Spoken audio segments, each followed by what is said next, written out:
आजकल टीवी पर बड़ा टॉपिक चल रहा है, लोग रामचरितमानस का विरोध कर रहे हैं। यहाँ चारों समाज के लोग बैठे हैं, यहाँ ब्राह्मण भी होंगे, क्षत्रिय, वैश्य और कनिष्ठ, चतुर्थ वर्ण के चारों वर्णों के लोग यहाँ पर बैठे होंगे। किसी के बहकावे में आकर के अपने धर्म को मन छोड़ देना, गीता कहती है अपने धर्म में मर जाना आन बान और शान है। किसी की बातों में आकर के अपने धर्म को तिलांजलि दे दें, समझ लो कि इससे अशुभ दिन हमारे जीवन का और कोई दूसरा नहीं हो सकता। लोगों को भड़काया जा रहा है, माताओं को भड़काया जा रहा है। रामायण की एक चौपाई बोल करके, ढोल गवार शूद्र पशु नारी सकल ताड़ना के अधिकारी। ये लोग इतने विद्वान हो गए हैं कि आजकल इन्होंने बाबा तुलसीदास को तो बहुत पीछे छोड़ दिया अपनी योग्यता में। इतने विद्वान हो गए हैं, ऐसा लगता है कि पाणिनि का व्याकरण यही चाट करके बैठ गए। बिल्कुल पूरी बहस टीवी पर वर्तमान समय में चल रही है। थोड़ी बहुत टूटी फूटी रामायण हम लोगों ने भी पढ़ी है। कभी आज तक मन में ये बात उतर के नहीं आई कि बाबा तुलसी ने ये कहा कि स्त्री को जितना मारो उतना ही ठीक है। आपको ऐसा लगता है कि तुलसी जैसा महापुरुष ऐसे शब्द बोल पाएगा कभी? वो जहां नारी का मान करता है, इतना सम्मान करता है, वो यहां तक कह देता है पराई नारी को तुमने घृणित स्थिति से देखा तो सब चौपट हो जाएगा। अनुज बधू भगनी सुत नारी सुन सड सम कन्या ये चारी, ये नहीं कुदृष्ट बिलो कहीं जे ही ताय बधही कछ पावन होई। ये बाबा तुलसी के ही वाक्य है। बहुत लंबे साल से इस चौपाई को पढ़ पढ़ करके बड़े विरोधाभास हो रहे हैं। लोग रामचरितमानस जैसे महाग्रंथ को जला रहे हैं। मैं उस रामचरितमानस की बात कर रहा हूं जिसकी साक्षी स्वयं भगवान महादेव ने दी है।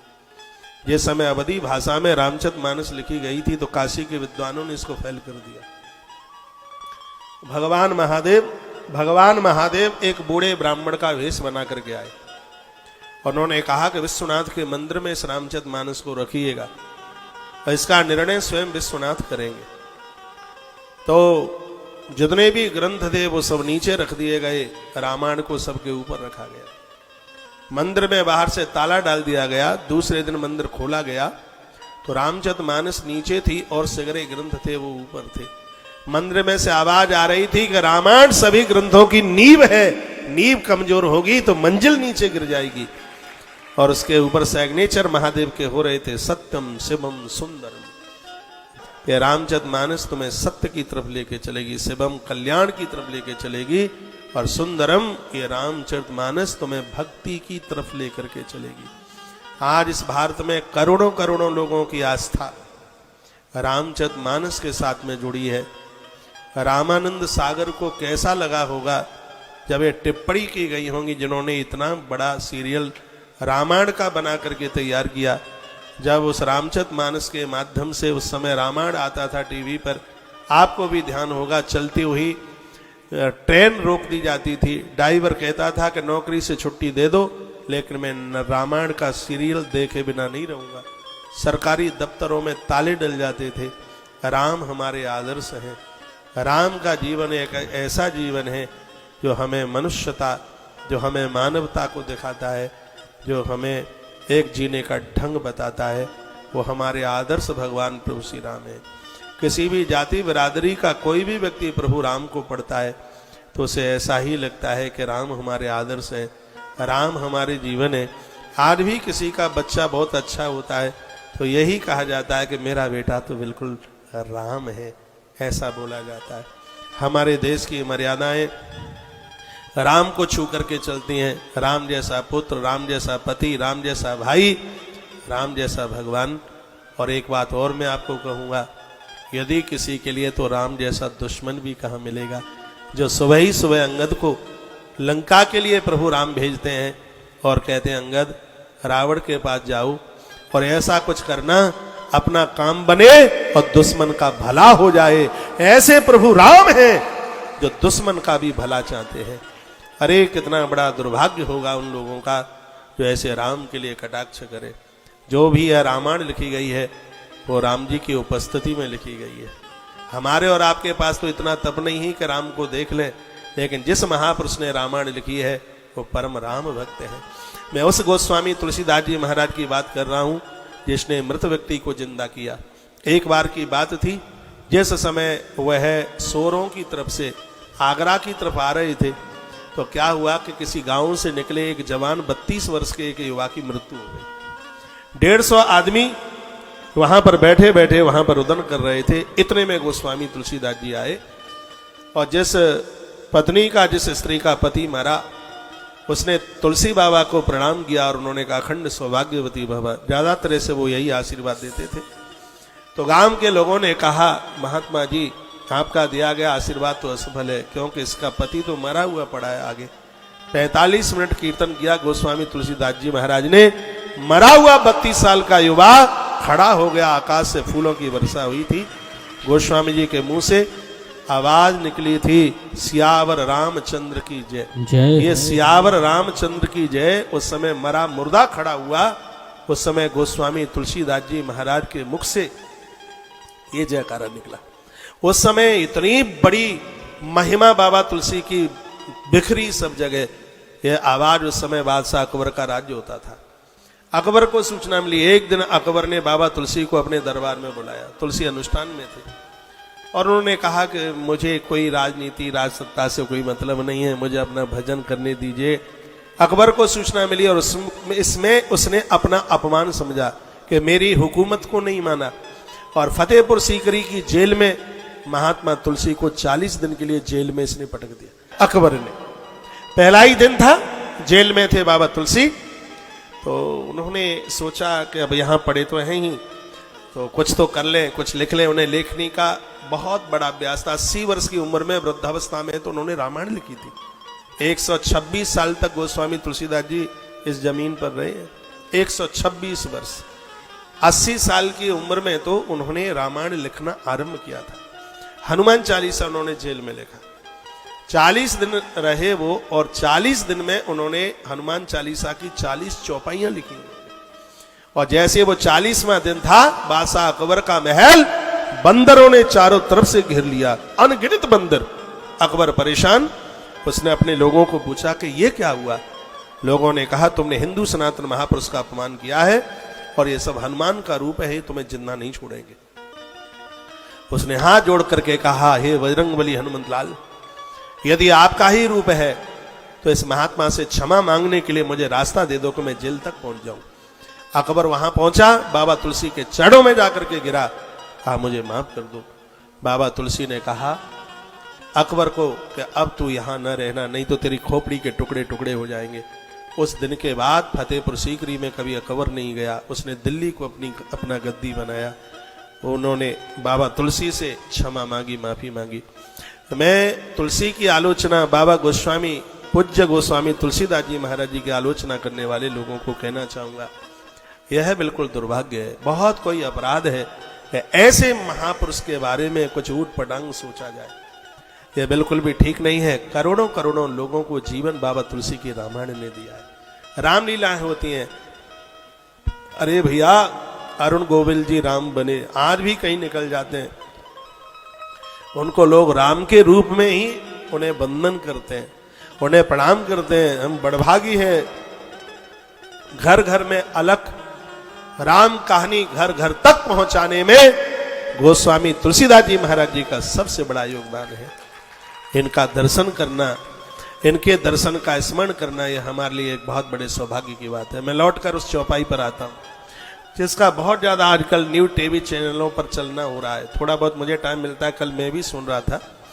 ढोल गवार शूद्र पशु नारी सकल ताड़ना के अधिकारी, वो टीवी पर बैठे हुए श्रीमान उसका व्याख्यान कहते हैं स्त्री को जितना मारो उतना ठीक है, शूद्र को जितना मारो पीटो, पशु को जितना मारो पीटो उतना ठीक है, अपना मन गढ़ंत अर्थ मत लगाइए। इसको किसी भी ढंग से यदि इस चौपाई को आप देखते हैं तो सबसे पहले तो मैं ये कह दूं, आपको निवेदन कर दूं, पहले इसका यह पता लगाइए कि ये बात कही किसने, ये बात किससे कही है। बिनय न मानत जलद जड़ गए 3 दिन बीत, बोले राम सकोप तब भय बिन होय न प्रीत। रामचरितमानस के सुंदरकांड के समापन का दुआ है। 3 दिन प्रभु श्री राम जी बैठे रहे। जब सागर ने रास्ता नहीं दिया, प्रभु श्री राम जी ने कहा, लखन कहाँ है मेरा धनुष बाण लेकर के आओ। लखन को बड़ा अच्छा लगा, क्योंकि कादर मन कहो एक अधारा, दैव दैव आलसी पुकारा, यह मत लक्ष्मण के मन भावा। लक्ष्मण को अच्छा लगा, लेकिन उतने में ही सागर प्रकट हो गया। समुद्र ने कहा, भगवान आपने मुझे शिक्षा दे दी, ये बहुत अच्छा किया। तो धरती पर कुछ लोग ऐसे हैं, वो शिक्षा के लायक हैं, वो समझने के लायक हैं। ये समुद्र के शब्द थे, और ये चौपाई जो बोली है वो समुद्र के मुंह से निकली है। अरे समुद्र को जाति बरादरी से क्या मतलब था? समुद्र किसी जाति का नाम क्यों लेता? बहुत ठीक से सुनिए, इसमें समुद्र ने किसी जाति को बोल करके बात नहीं कही। वो यदि शूद्र शब्द का उच्चारण यदि वो करता है तो उसको आप सेवक के साथ जोड़िए, सेवा करने वाले के साथ जोड़िए। 4 वर्णों के 4 काम है। ब्राह्मण संस्कार देता है, क्षत्रिय रक्षा करता है, वैसे व्यापार के माध्यम से जगत का भरण पोषण करता है, और कनिष्ठ उसको सेवा भाव। और देखिए क्या शूद्र ब्राह्मणों में नहीं होते?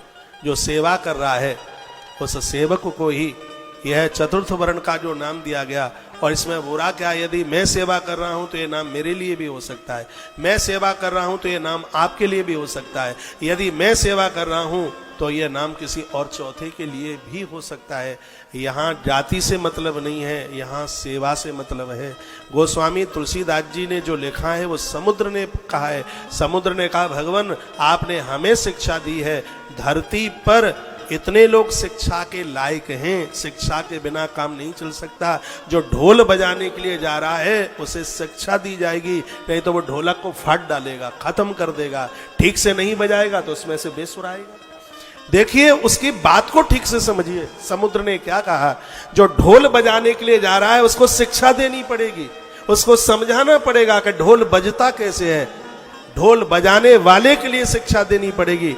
ढोल और गवार को मूर्खों में भी लिया गया, ना समझी में भी लिया गया है। अरे भैया कोई मूर्ख बन गया, अरे उसको समझाओ, वो सुधर जाएगा। ऐसा थोड़ी एक लाठी लेकर के उसकी खोपड़ी फाड़ डालो, उसको घर से बाहर निकाल दो। यदि कोई गवार है, यदि कोई मूर्ख है, अरे उसको समझाने की कोशिश कीजिए, उसको समझाइए। समुद्र ने ये कहा। इस बात पर लोग पहुंचते नहीं है, पता नहीं क्या क्या बोलते हैं, ढोल गवार और आगे शूद्र, यानी जो तुम्हारी सेवा में लगा हुआ है। अरे भैया दिन रात काम कर रहा है और कभी उससे कोई गलती भी हो जाती है तो उसको समझाइए, वो समझ जाएगा, वो द्वारा से त्रुटि नहीं करेगा, वो द्वारा से गलती नहीं करेगा। एक बहुत बड़ी बड़ी कंपनियों में लोग काम करने के लिए जाते हैं, नौकरी करने के लिए जाते हैं। आप बताइए, पहले उन्हें शिक्षा नहीं दी जाती है क्या? क्या उनको समझाया नहीं जाता? क्या वो मशीन ऐसे ही चला लेते हैं? क्या वो हवाई जहाज ऐसे ही उड़ा लेते हैं? अरे पहले उनको सिखाया जाता है। और वो यही तो कहता है समुद्र का, ये इतने लोग हैं, ये शिक्षा के अधिकारी हैं, इनको आप सिखाएंगे तो ये आप बहुत आगे हो जाएंगे, ये बहुत ऊपर चले जाएंगे। लेकिन आज के लोगों को कौन ये बताए? आज ऐसे जाति का घोल घोला, विष का घोल घोला जा रहा है जिसमें समाज कटता हुआ जा रहा है। जो सेवक है, जो सेवा करने के लिए जिसको एक नौकरी रूप दे देते हैं, अरे भैया उसको सिखाया नहीं जाएगा तो वो करेगा कैसे? लेकिन आज उसको एक जाति से जोड़ दिया है। ये एक बहुत बड़ी विडंबना की बात है। पशु, अरे जो पशु पालते हैं उनको जानकारी चाहिए कि बैल कैसे खोला जाता है, घोड़ा कैसे खोला जाता है, और वो ऐसे ही सीधा चला गया और उसने लात मार दी तो क्या कहा है इसमें? पशु के जो भी पालक हैं, जो पशुओं को पालते हैं, उनको पहले शिक्षा लेनी चाहिए, उनको पहले समझना चाहिए। और नहीं तो तुमने बैल को जाकर के खोला वो लात मार देगा, पशु को जाकर के खोला वो लात मार देगा। तो पशु का जो स्वामी है उसको पहले शिक्षा लेनी चाहिए। ये शिक्षा का अधिकारी है, वो कहीं से शिक्षा ले, पहले वो समझे, तब वो पशु पालक बन सकता है। उसके बाद में है नारी। अब इस शब्द पर आ जाइए। ताड़ना का अर्थ शिक्षा होता है, ताड़ना का अर्थ जानना होता है। क्या आप माता हैं, आपकी बेटी ससुराल जाती है तो आप उसको नहीं सिखाती? कहती है बेटा ऐसे आटा गूंथना, ऐसे सब्जी बनाना, सास ससुर की ऐसे सेवा करना। बताइए आप, नारी को शिक्षा देना जरूरी है कि नहीं? इसका एक तो अर्थ यह है कि समाज का उत्थान तब होगा जब घर के लोग उस नारी को शिक्षा देंगे, उसको समझाएंगे नहीं, उसको बताएंगे नहीं। तो वो क्या समझेगी, अपना परिवार कैसे चलाएगी, अपना घर कैसे चलाएगी। जिस प्रकार से ढोलक को बजाने वाले के पास में सीख होनी चाहिए, शिक्षा होनी चाहिए, उसी प्रकार से घर को चलाने के लिए भी नारी के पास शिक्षा होनी चाहिए। बेटियों को, बहुओं को समझाओगे नहीं, बताओगे नहीं, तो उनके द्वारा घर कैसे चलेगा, ये समझ में होना चाहिए, पहली बात। और इसमें शिक्षा की दूसरी बात वो ये है कि घर में नारी सुबह से लेकर के शाम तक इतना काम करती है, और कभी इससे यदि कोई त्रुटि हो जाती है, मान लिया जाए कि दूध का पतीला उसके हाथ से नीचे गिर गया, तो क्या इसमें बताया गया है, उसको बताइए, उसको समझाइए, कहिए बेटा थोड़ा धीमे से काम कर लेते हैं, जल्दी से नहीं तो नुकसान हो जाएगा। वो समझेगी, और जिस घर की नारी समझदार है, बैकुंठ और बैकुंठनाथ तो उसके घर में आकर के बसता है। पीटने की बात किसने कह दी, नारी के अपमान की बात किसने कह दी, ये लोग ना समझी के द्वारा, और जो तरह तरह के व्याख्यान करते हैं, इससे हमारे धर्म को बहुत बड़ी हानि पहुंच रही है। मैं छाती ठोक करके कह सकता हूं, गोस्वामी तुलसीदास जी ने ना नारी के ऊपर आघात किया, ना किसी वर्ण जाति के ऊपर आघात किया। ये सागर ने जो बात कही है वो सुनने के लायक है। गोस्वामी तुलसीदास जी महाराज की रामायण को करोड़ों लोग भारत में और लाखों लोग परदेश में पढ़ते हैं। जिस रामायण ने हमें जीवन दिया है, जिस रामायण ने हमें जिंदगी दी है, ऐसा रामचरितमानस साक्षात प्रभु श्री राम जी का विग्रह है। मैं तो कहूंगा रामायण पढ़ना राम जी को पढ़ने की तरह है। रामायण हमें जीवन देती है, रामायण हमारा इहलोक और रामायण हमारा परलोक सुधारती है। गोस्वामी तुलसीदास जी ने रामायण के अयोध्या कांड में भी एक बड़ी सुंदर बात कही, जात पात कौ धर्म बढ़ाई। जहां कहा गया भगवान आप कहां रहे, वही गोस्वामी तुलसीदास जी कहते हैं जो जाति पात से, अपनी जाति बरादरी से, धर्म से बाहर निकलकर, प्रिय परिवार से बाहर निकल करके जो तुम्हारा भजन करता है, उसके हृदय में प्रभु आपका बसेरा होना चाहिए। गोस्वामी जी ने कहां ये लिखा है कि भगवान आप ब्राह्मण के हृदय में रहे, कि आप क्षत्रिय के हृदय में रहे, कि आप वैश्य के हृदय में रहे। गोस्वामी तुलसीदास जी कहते हैं जो जाति बरादरी से बाहर निकलकर, अपने धर्म पंथ से बाहर निकल करके एक मानवता के साथ जिंदगी जी करके और आपका जन भजन स्मरण करता है, उसके हृदय बसौ रघुराई, उसके हृदय में आपका बसेरा हो जाना चाहिए। मैं कहूंगा गोस्वामी तुलसीदास जी महाराज का कोई पक्षपात नहीं है बिल्कुल भी, और ऐसे महापुरुष का अपमान करना ये हमारे लिए एक थोती हुई, एक बहुत गिरी हुई ये बात होगी। मैं सर्व समाज के सभी लोगों को निवेदन करना चाहूंगा, इस महापुरुष का तो हम हर श्वास के ऊपर उसका आदर करें। हम बड़भागी हैं, हम ऐसे देश में पैदा हुए हैं जिस माटी में भगवान प्रभु श्री राम जी प्रकट हुए हैं। आप किसी भी धर्म पंथ को मानते हो, देवताओं के प्रति तो हमारा और आप सबका आदर होना चाहिए। हमारी और आप सबकी तरफ से महापुरुषों के लिए सम्मान होना चाहिए, भले ही वो किसी भी धर्म के महापुरुष हैं। क्या हम उन लोगों का सम्मान नहीं करते जो दूसरे धर्म में पैदा हुए हैं? नहीं भैया, ऐसी थोती बात मत कीजिए। हमें सबका आदर करना चाहिए, हमें सबका मान करना चाहिए। जो लोग अपने धर्म को आगे बढ़ा रहे हैं तो किसी धर्म की आलोचना करके नहीं, अपने धर्म की व्यवस्थाएं, अपने धर्म की विशेषताएं बता करके अपने धर्म को मजबूत करो। ऐसा नहीं होता कि आप किसी के धर्म की बुराई करके और अपने धर्म को आगे बढ़ाना चाहें तो वो धर्म बढ़ेगा तो नहीं, वो खत्म जरूर हो जाएगा।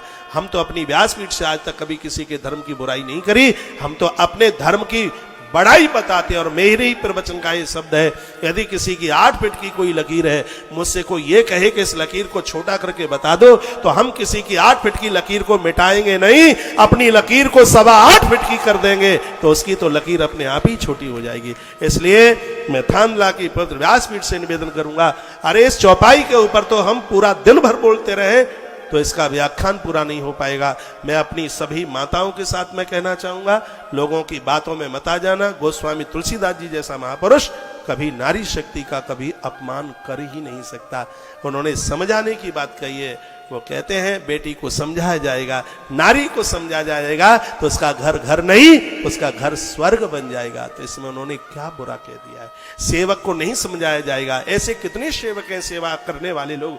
ये सूत्र शब्द यहाँ जाति से नहीं है, ये शब्द यहाँ पर सेवा से है, सेवक से है। जब सेवक गलती करता है उसको समझाया नहीं जाएगा तो वो कैसे ठीक से कर पाएगा, कैसे बढ़िया से कर पाएगा? ये बात भेजे में होनी चाहिए। ये बात ये शरीर ही ब्राह्मण है, ये शरीर ही क्षत्रिय है, ये शरीर ही वैश्य है और ये शरीर ही शूद्र है। जब ये ज्ञान की बात किसी को कुछ सिखाता है तब शरीर को ब्राह्मण के रूप में मान लेते हैं, देश धर्म की रक्षा करता है तो इसको क्षत्रिय के रूप में मान लेते हैं, और जब यह परिवार चलाने के धन लेकर के आता है तब इसको वैश्य के रूप में मान लेते हैं, और जब यह समाज की सेवा करता है निस्वार्थ भाव से तब हम इसको सेवक के रूप में स्वीकार कर लेते हैं। गोस्वामी जी की एक एक बात बड़ी वंदनीय है, बहुत बहुत प्रणाम करने के लायक है। ऐसे कपिकुल चूड़ामणि गोस्वामी तुलसीदास जी महाराज जी को हम हृदय से बहुत बहुत वंदन करते हैं। मैं तो परमात्मा के चरणों में निवेदन करूंगा, हे प्रभु इनको आप मति दो, इनको आप बुद्धि दो, इनको बुद्धि की जरूरत है, तो ये ऐसी खोटी बातें न करें। हे भगवान आप सबको बुद्धि दीजिएगा। हम तो पढ़ने को जाते थे तब यही कहते थे इतनी शक्ति देना हमें भगवान, इतनी भक्ति देना, बुद्धि देना, ये सब कुछ बोलते रहे। इतना बोलते बोलते सब चीजें कहाँ चली गई। और मैं तो यह कहूंगा कि ऊपर करके किसी के ऊपर थूका जाता है, वो थूक किसी और के ऊपर नहीं, वो थूक हमारे ऊपर ही आकर के गिरता है। हम ये छोटी बातें किसी को बोलते हैं, इससे गोस्वामी तुलसीदास जी की विद्वता का पता लगता है कि नहीं लगता है, इससे हमारे ओछेपन का पता लग जाता है कि ये शटर खुल रहा है कि दुकान सोने की है कि कोयले की है। ये हमारे बोलने से, हमारे लफ्ज से, हमारे शब्द से हमारी विद्वता और हमारी मूर्खता का पता चलता है। लोग नाम कमाए लेकिन नाम रावण जैसा नहीं, नाम तो महाराज दशरथ जैसा, नाम तो प्रभु राम जैसा होना चाहिए। ऐसा नहीं है कि आप अपनी टीआरपी के लिए चाहे 100 बोल दें। अरे जिसमें लोग आदर के साथ, सम्मान के साथ बोले और लोग कह दें कि देखो इसकी शकल तो देख लीजिए, खुद रावण जैसा लगता है, यदि किसी ने बोल दिया तो क्या रहेगा। तो फिर उसमें तो हमारा लफ्ज, हमारा शब्द, हमारा हुनर, हमारी बातें ऐसी होनी चाहिए। प्रकृति भी जिसके लिए हाथ फैला करके तुम्हें अपनी बाजू में कंठ से लगाने के लिए तैयार हो जाए, हमारा और आपका जीवन ऐसा होना चाहिए। मैं अपनी कोई विद्वता नहीं यहाँ से फर्क रहा हूँ, थोड़ा बहुत हम भी ग्रंथों को पढ़ ही लेते हैं, थोड़ी बहुत मानस हम लोगों ने भी पढ़ी होगी। मेरे तो मन में यही बात आई है कि गोस्वामी तुलसीदास जी महाराज ने लिखा, समुद्र ने बोला, वो किसी जाति के लिए नहीं है, वो किसी सेवाधारी के लिए, किसी माता की शिक्षा के लिए, वो किसी उसके लिए जो चाहे वो पशु का मालिक है, चाहे वो संगीतकार ढोलक बजाने वाला है, और चाहे वो सेवाधारी है, उनके लिए जो उन्होंने जो बात कही है वो किसी जाति के लिए नहीं, उन्होंने एक मानवता की बात की है। हमें समुद्र की बात के ऊपर भी ताली बजानी चाहिए, उसने बहुत अच्छी शिक्षा दी। बोलो भक्त वत्सल भगवान की जय हो, श्री हनुमान जी महाराज की जय हो। जय जय श्री राधे, श्री राधे, श्री राधे श्याम।